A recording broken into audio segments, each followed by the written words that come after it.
One night, while my brother and our parents were in the living room, I approached them. I politely inquired when I'd also be registering for my college education, but the first reply I got was a resounding slap from my father. "That's for daring to dream of going to college like my son." We have no plans to fund your education any longer. Our son needs it more. My chest felt heavy with sadness. Was I not their child too? Why didn't I deserve to be in college? Right from the time we were kids, I've always been shown by my parents who their favorite child was. My name is Jason, a 27-year-old banker who had a very rough childhood. Now, you must be thinking it started when my brother was born. Well, guess what? It didn't. I was 3 when my brother was born, and from the little I can recall, I was unloved before then. I was always left at home with my nanny while they went out having fun. When my brother was finally born, it got worse. They barely spoke to me. All attention was on my brother. He took everything, including my nanny. My mother barely went out like she used to, but she still thought my brother needed the nanny more than me. From the tender age of 4, I began doing basic things myself, though the nanny assisted me a little whenever she could. My parents thought I didn't deserve to be ahead of my brother in our academics, so for 2 whole years, they pretended that I was too sick to go to school. My grandparents, who were living in a country far away from us, visited our home one day. The day before, my mother had forced me to take some drugs that led to me stooling and vomiting uncontrollably for 3 straight days. I was just 5. My parents felt so much pity for their poor grandson and gave some money to my parents to take me to a different and more experienced hospital.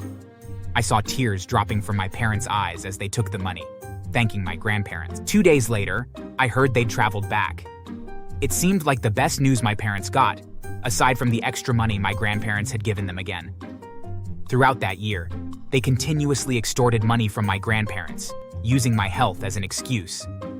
When my brother was finally 5, I was 7, and that was when I was finally pronounced healed and allowed to start school. I was forced to go at the same pace as my brother. As a result, we got into high school together and finished together. Life in high school was hell. Seeing how unfairly my parents treated me, my brother followed in their footsteps. We looked alike and had the same surnames, so we were often associated together by our peers, but my brother didn't like that. It made him angry. He refused to sit beside me and barely talked to me at school. To make matters worse, he would beat me up with his friends. Once when they beat me up, I resolved to report him to my parents. Their replies shocked my soul. Brothers play like that. You should consider yourself lucky that he even plays with a person as ugly as you. How dare you complain? You should be happy. I couldn't understand why they told to be happy about my brother bullying me. How could they be so delusional?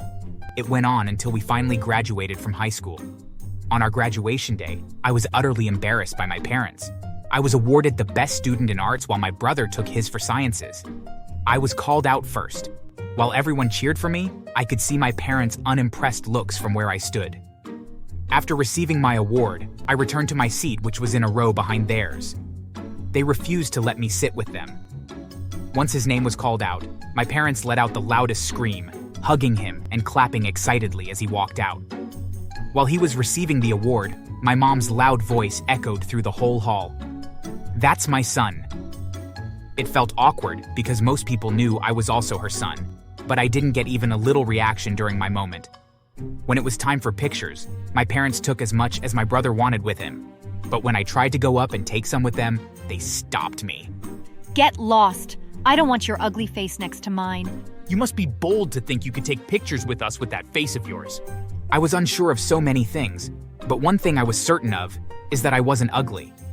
Not to brag, but I look better than my brother. After high school, my parents informed me that I was old enough to start taking care of myself, and the only thing they could afford to give me was a roof over my head. It came as a shock to me until I got starved for 2 days.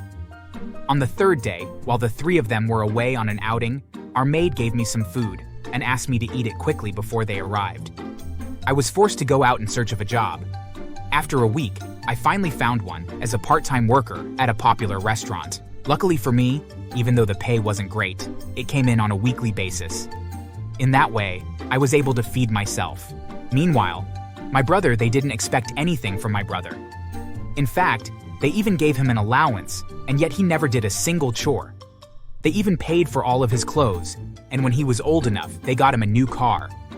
There I was, working my ass off while my brother enjoyed living life on Easy Street. When it was time for college, my parents didn't hesitate to register him at a popular and expensive school to study biochemistry. My dream was to be an architect, so I wanted to study architecture. One night, while my brother and our parents were in the living room, I approached them. I politely inquired when I'd also be registering for my college education, but the first reply I got was a resounding slap from my father. "That's for daring to dream of going to college like my son." We have no plans to fund your education any longer. Our son needs it more. My chest felt heavy with sadness. Was I not their child too? Why didn't I deserve to be in college? I had questions to ask them, but my mouth was refusing to cooperate with me. Holding the cheek where I got slapped, I walked away to my room, my eyes burning from the tears. As I turned on my phone, I realized that the voice recorder had been on and had captured everything. I didn't want to keep it, but I couldn't delete it.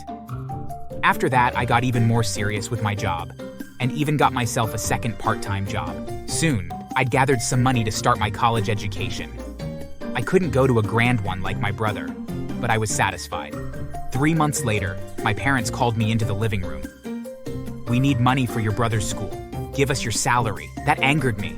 They refused to be responsible for me, and I was forced to do everything for myself, and they dared to ask for my hard-earned money. I refused. I told them I didn't care about whatever my brother needed. I had things I wanted to use my money for. They flared up. In their words, I was nothing but a stingy brat who thought the world gave a damn about him. I discreetly turned on my sound recorder. I replied to them that I didn't care about whether the world recognized me. I reminded them of how badly they'd been treating me and how I'd been forced to do everything all by myself. I'm so depressed. I fight suicidal thoughts every day because, irrespective of how you both treat me, I wouldn't want you to lose a child. Well, we want it. Die, Jason, die if you want. We feel ashamed already having a useless and ugly thing like you to call a child. Die. I'd never felt so broken. At that moment, my whole life crumbled before me. My knees nearly failed me. Without a word, and with tears streaming down my eyes, I stormed out of the house. "Don't return here without the money!"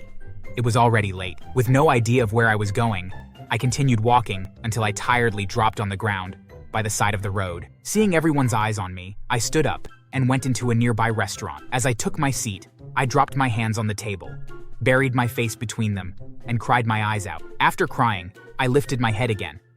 I didn't want to leave yet, so I ordered a cup of juice to pass time. While scrolling through my social media newsfeed, I came across a post of a lady going through something similar to my predicament. I dropped a comment to clear my mind too. In the comment, I told her how my parents were just like hers and what transpired that night. I added the 2 voice recordings, and I asked her to be strong and assured her that she'd be fine soon. Barely 10 minutes later, my phone began blowing up with different notifications. People were replying to my comments and sharing the voice recordings. They expressed how unfair my parents were, and some others shared their stories too. In 20 minutes, it went viral. I didn't know what to do. I wanted to delete the post, but there was no way that could help. Right there, I got a call from my grandmother, demanding if what I posted was true. I had no choice but to confess all my parents had been doing to me, right from the beginning. My grandmother was furious. I learned that, from the time they told her I was sick, she'd taken it upon herself to take care of me. Since my parents didn't have jobs, she took care of them too. She couldn't believe my parents would do such a thing to their child. She promised to be at our house the next day. Right after I got off the phone with her, my mom called. I suspected that she'd seen the post and didn't pick up. My father and brother called too, but I didn't pick up. That night, I spent the night at a hotel.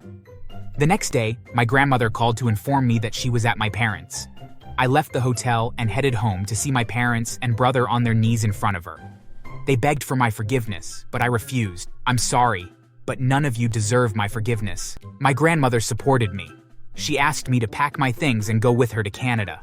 I didn't waste any time obeying her. That night, despite my parents' pleas and cries, I followed my grandmother. Now you must be thinking they realized their mistakes, and that's why they were begging. Far from it. They knew if I left, they wouldn't be getting any money from my grandmother anymore. They were too afraid of that happening, and I knew it, which made me hate them even more. For the next 2 years, I went to the best business school. My grandmother put me in charge of all her properties. Unfortunately, she passed away in a fatal plane crash years later. At her funeral, I saw my parents as they had come to pay their final respects. Once again, they begged for my forgiveness. I reminded them of my promise to never forgive them even after death. I returned to Canada after the burial and took charge of my grandmother's businesses while still going to school. My parents started calling and emailing me to start sending them money like my grandmother used to. They called me several times, but I refused to answer their calls. Later on, I changed my number, making it impossible to get a hold of me. A month later, they found the company and came there to beg me in person. I was surprised to see how much they'd changed, looking so tattered and unkempt. I showed them how irritated I was and warned them to never show their faces to me again. I had the security guards throw them out. 1 week later, I was informed that my house had been robbed and some of my belongings had been stolen. I alerted the police immediately, and an intense investigation began. From the CCTV camera, they discovered the thieves, my family. I immediately ordered that they find them. 3 days later, they were found at the airport, on their way back home. They were instantly arrested. They begged desperately that I do not press charges on them, but I refused not to. They were taken to court, where all 3 of them were charged with burglary and theft. Everything they stole amounted to $6,000. They were each given 10 years in prison. I couldn't be happier.